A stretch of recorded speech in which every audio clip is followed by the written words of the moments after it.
శ్రీ గురుభ్యో నమః శ్రీమాత్రే నమః 2025వ సంవత్సరంలోకి అడుగు పెట్టబోతున్నాం. మరి ప్రతి మనిషి కొంగురొత్త కోరికలతో ఆశలతో ఈ కొత్త సంవత్సరం ఏ విధంగా జరుగుతుంది అనేటటువంటి ఉద్విగ్నంతో ఎదురు చూస్తూ ఉంటారు. సెల్ ఫోన్స్ కొనుక్కోగలుగుతామా, వెహికల్స్ టూ వీలర్ ఉన్నవాళ్ళు 4 వీలరు, ఇలా మంచి కొత్త వెహికల్స్ కొనుక్కోగలుగుతామా, బంగారు కొనుక్కోగలుగుతామా, చక్కటి ఆభరణాలు తయారు చేయించుకోగలుగుతామా, ఇంకా ఇళ్ళు స్థలాలు పొలాలు ఇలా స్థిరచరాస్తులు ఏమన్నా కొనుక్కోగలుగుతామా, ఉద్యోగంలో ప్రమోషన్స్ ఉంటాయా, లేదా కొత్త ఉద్యోగాలకు వెళ్తామా, ఉన్నత స్థితి ఉంటుందా, మనకి ధనము బాగా సంపాదిస్తామా, సంతానం కలుగుతుందా, వివాహం అవుతుందా, ఇలా అనేక రకాలైనటువంటి ఆశలతో కోరికలతో ఈ కొత్త సంవత్సరం ఎలా ఉంటుంది అని చెప్పి ఎదురు చూసేటటువంటి తరుణంలో న్యూమరాలజీ ప్రకారంగా మన డేట్ ఆఫ్ బర్త్ ఏమిటి, మన లక్కీ నంబర్ ఏమిటి, ఈ నంబర్ ప్రకారంగా ఈ సంవత్సరం ఎలా ఉంటుంది అని ఈ సంవత్సర ఫలాన్ని తెలుసుకునే వాళ్ళు చాలా మంది ఉన్నారు. అయితే 2025 ఏ నంబర్కి ప్రతీక అవుతోంది, ఏ గ్రహానికి ప్రతీక అవుతోంది, అలాగే మీరు జన్మించిన తేదీ లేదా మీ లక్కీ నంబర్ ఏది అవుతోంది, దానిని బట్టి ఈ సంవత్సరం అంతా ఎలా ఉండబోతోంది అని తెలుసుకునే వారికి, ఈ వీడియో చూసే వారికి, మా ప్రేక్షకులకి శుభాకాంక్షలు తెలియజేస్తున్నాం. మరి నూతన సంవత్సరంలో అడుగు పెడుతూనే మొట్టమొదటగా ఆశించేది ఎవరైనా కానీ ఆరోగ్యం. ముందర ఆరోగ్యం బాగుండాలి అనుకుంటాం. మరి ఆరోగ్యం ఎలా ఉంది, ఇలాంటివన్నీ తెలుసుకోవడానికి ఇప్పుడు మీ ముందరకు వచ్చేసాము. అన్ని విషయాలు కూలంకషంగా తెలుసుకోబోతున్నాము. 2025 అనగానే ఇలా 2025 వేస్తాం కదా, 2025ని ఈ విధంగా రాసుకుంటాం. న్యూమరాలజీ ప్రకారంగా అంకెల్ని కూడుకోవాలి. 2+0+2+5గా విభజించాలి. దీన్ని విభజించిన తరువాత దాన్ని కూడుకునేటప్పుడు 2+2 4, 4+5 9 అవుతుంది. ఈ 9 నంబర్ దేనికి ప్రతీక అవుతోంది అంటే కుజునికి ప్రతీక అవుతోంది. అలాగే ఈ 2వ నెంబర్ని చంద్రుడి యొక్క ఆధిపత్యం కలిగిన నంబర్గా చెప్తాము న్యూమరాలజీలో. 2 అలాగే 2 అంటే 2 ఉన్నాయంటే చంద్రుడు 2 సార్లు రిపీట్ అయ్యాడనమాట. అంటే అతని యొక్క ప్రతిభ పాఠవాలు కానీ, అతని యొక్క సామర్థ్యం కానీ, అతని యొక్క ఆధిపత్యం కానీ కొంచెం ఎక్కువగా ఉండేటటువంటి నంబరు. అలాగే 5 అనగానే బుధుడు ప్రతీక.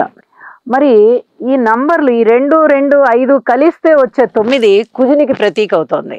ఇవన్నీ కూడా ఎటువంటి ఫలితాలను ఇస్తున్నాయి మనకి అంటే, చంద్రుడు అనగానే ఆహార వ్యవహారాల పట్ల చక్కటి అవగాహన కలిగి ఉంటూ రసాస్వాదన ఉంటుంది.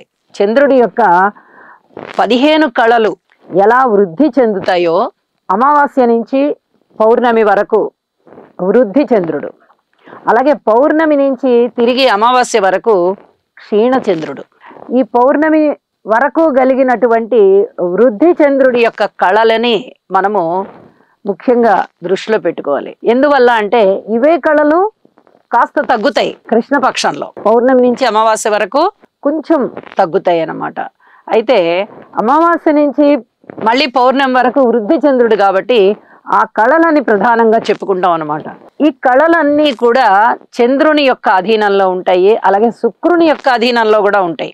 అయితే చంద్రుడు కూడా వాటికి ప్రాతినిధ్యం వహిస్తారు. కాబట్టి చక్కగా ఈ కళలు, ఆహార వ్యవహారాలు, ప్రేమాభిమానాలు, క్షమాగుణము, రుచికరమైనటువంటి ఆహారము, వ్యవసాయము, తర్వాత తెలుపు రంగు వస్త్రము, ముత్యాలు, బియ్యము, హోటల్ రంగము, క్యాటరింగ్, ఇప్పుడంతా క్యాటరింగ్ ఎక్కువైపోతుంది కదా, క్యాటరింగ్, అలాగే కూరగాయల పెంపకము ఇత్యాది వస్తువులు, ఈ రస పదార్థాలు, ఇలాంటివన్నీ కూడా చంద్రుని యొక్క అధీనంలో ఉంటాయి. వృద్ధి చంద్రుడు అని చెప్పుకుంటున్నాం కదా, చాలా బ్రహ్మాండంగా ఉంటాయి అన్నమాట ఇవన్నీను. అలాగే బుధుడు అనగానే వ్యాపారానికి ప్రతీక అయిన బుధుడు అంటే ఆషామాషి అయిన కాదు.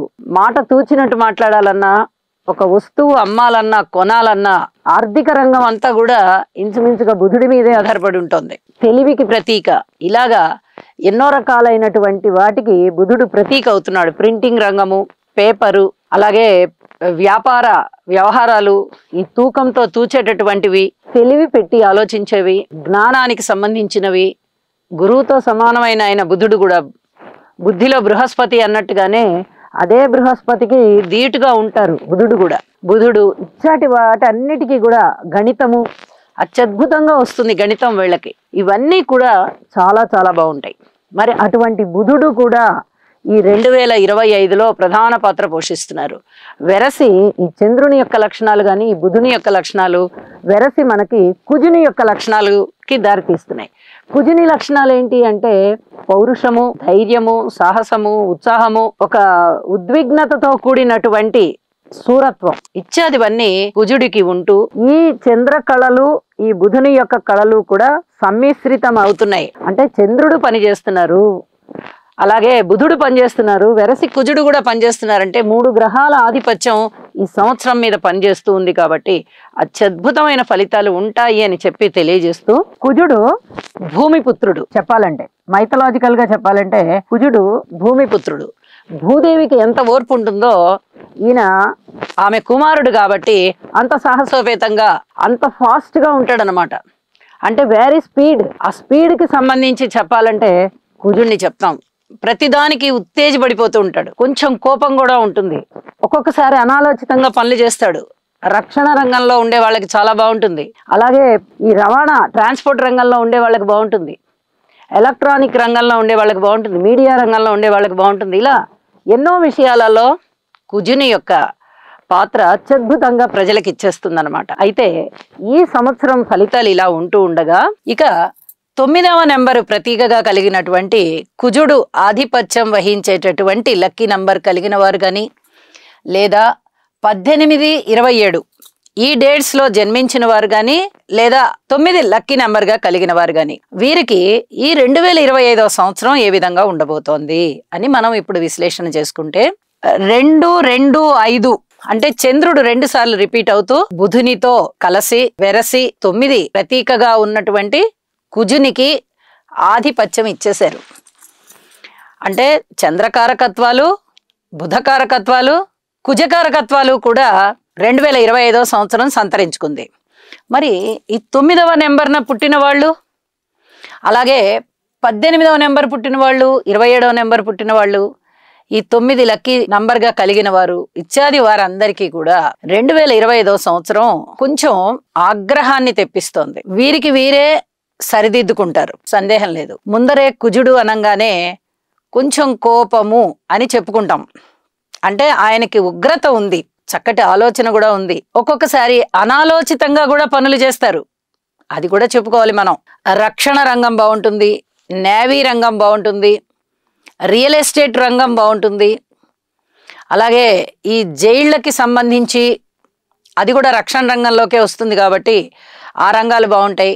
ఇక ఇంకా చెప్పుకోవాలి అంటే కలప వ్యాపారస్తులకి, వ్యవసాయదారులకి, హోటల్ బిజినెస్ ఉన్నవారికి ఇత్యాది వారందరికీ కూడా చాలా బాగుంటుంది. వ్యాపార వ్యవహారాలు మరింతగా ద్విగుణీకృతం అవుతాయి. ఇది చాలా చాలా చెప్పదగ్గ సూచన. క్రోధీనామ సంవత్సరానికి కుజుడు అధిపతి అవుతున్నారు. మళ్ళీ మనకి ఇంచుమించుగా ఏప్రిల్ 1వ తేదీన మళ్ళీ మనకి కొత్త సంవత్సరం, తెలుగు సంవత్సరం ప్రారంభం అవబోతోంది. మరి అప్పటి వరకు కుజుడే రాజుగా ఉంటున్నారు. అంటే ఇంకా 3 నెలల కాలం అని కూడా చెప్పుకోవాలి. ఈ కుజుడు రాజుగా ఉంటున్నప్పుడు ఇక ఆయనదే ఆధిపత్యము, ఆయనే రాజు. అదే నెంబర్ లక్కీ నెంబర్గా కలిగిన వారు అత్యద్భుతంగా ఉంటారు అనడంలో ఎటువంటి సందేహం లేదు. అలాగే సంవత్సరం పొడుగుతా 2025 సంవత్సరం పొడుగుతా కూడా 9 ఆధిపత్యంగా కలిగిన వారు కాబట్టి ఈ 9వ నెంబర్ జన్మించిన వారు కానీ 18, 27 జన్మించిన వారికి కానీ చాలా చాలా బాగుంటుంది. వ్యవసాయం చాలా బాగుంటుంది. అయితే అనారోగ్య విషయాల గురించి చెప్పుకోవాలంటే ఎలాగా అంటే ఒంటి మీద బొబ్బలు, కాలిన గాయాలు, మచ్చలు, అలాగే ఏదన్నా ఒక గాయమయ్యి దానికి నీరు పట్టడం లేదా చీము పట్టడం, రక్తస్రావం, స్త్రీలకి ఈ పీరియడ్స్ ఉంటాయి కదా, ప్రకృతి సహజమైనవి, ఆ గర్భాశయంలో చిన్నపాటి నొప్పులు లేదా చిన్నపాటి ఇబ్బందులు ఇలాంటివి ఏమన్నా ఉండడం, ఇలాంటివి ఉండే అవకాశాలు కనిపిస్తున్నాయి. మరి దీర్ఘకాల వ్యాధుల గురించి చెప్పుకోవాలి అంటే జన్మజాతకాన్ని చూసి చెప్పుకోవాలి తప్ప ఒక్క లక్కీ నెంబర్ మీద చెప్పకూడదు. కాబట్టి దీర్ఘకాల వ్యాధుల గురించి నేను ప్రస్తావించడం లేదు. కేవలం చిన్నపాటి నొప్పులు, బాధల గురించి మాత్రమే తెలియచెప్తూ ఉన్నాను. అలాగే తలనొప్పి కారకం, మెదడుకి సంబంధించి నొప్పులు, ప్రయాణాలకి సంబంధించి ఇబ్బందులు ఉండడము, అంటే వీటిట్లలోనే చాలా మంచి జరుగుతుంది.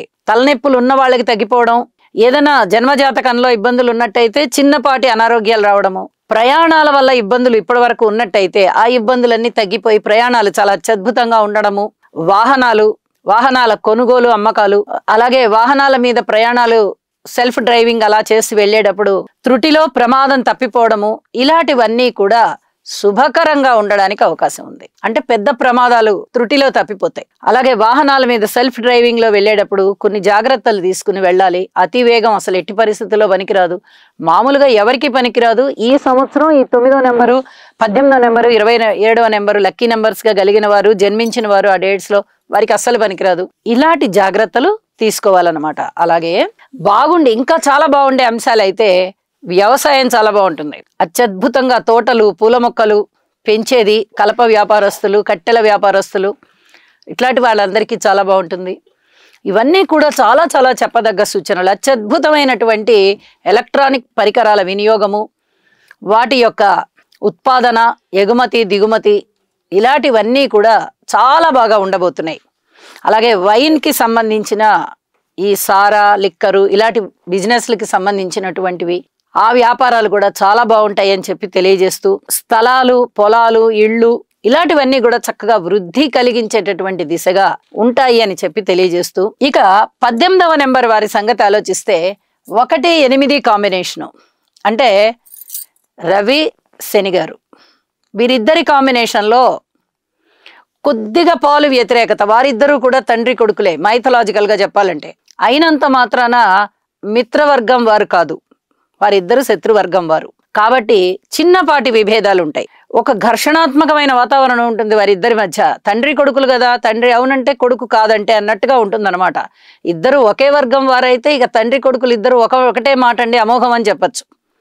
ఇక్కడ శత్రువర్గంలోని వారు కాబట్టి ఇద్దరు కొద్దిగా మాట తేడా, అవునంటే కాదండం, కాదంటే అవునండం, అలాంటి పరిస్థితి ఉంటుంది. కొన్ని పనులు మందకొడిగా జరగడం, నిదానంగా మంచి ఫలితాలను ఇవ్వడం, ఆ నిదానం అనేది ఇక వీళ్ళకి పరీక్ష అనమాట. ఎన్నాళ్ళు భరించాలండి మేము ఇదే నిదానం అంటారు. ఓర్పు బట్టి ఉండాలి. శనిగారితో కూడుకున్న ఏ పనైనా నిదానమే. అలాంటివి. ఇక 2-7 దగ్గరికి వస్తే 2 అంటే చంద్రుడు, 7 అంటే కేతువు. చక్కటి ఆధ్యాత్మిక చింతన, ఆహారపు అలవాట్లు, లలిత కళలు ఇత్యాదివన్నీ కూడా చాలా అద్భుతంగా ఉండబోతున్నాయి. ఆ 2 కూడా ఈ 9వ నెంబర్ మిత్రవర్గంలోని వారే కదా, మిత్రవర్గంలోని వారు కదా. కుజుడు, చంద్రుడు, కేతువు ఇత్యాది వారందరూ గురువర్గంలోని వారే. అలాగే బుధుని దగ్గరకు వచ్చేటప్పటికి వ్యతిరేకమైనప్పటికీ, శత్రువర్గం అయినప్పటికీ వీళ్ళ బలం ఎక్కువగా ఉంది కదా. కుజుడు, చంద్రుడు, అలాగే కేతువు, వీళ్ళ బలం ఎక్కువగా ఉంది కాబట్టి ఈ 27వ నెంబర్ వారికి కానీ ఈ 2025వ సంవత్సరం ఆధ్యాత్మిక చింతన పెరిగే విధంగా, దాన ధర్మాలు చేసే విధంగా, ధనము ఎక్కువ సంపాదించే విధంగా, మంచి పేరు ప్రతిష్టలు తెచ్చుకునే విధంగా అత్యద్భుతంగా ఉంటుంది అని చెప్పడంలో సందేహం లేదు అని చెప్పి తెలియజేస్తూ నమస్కారం.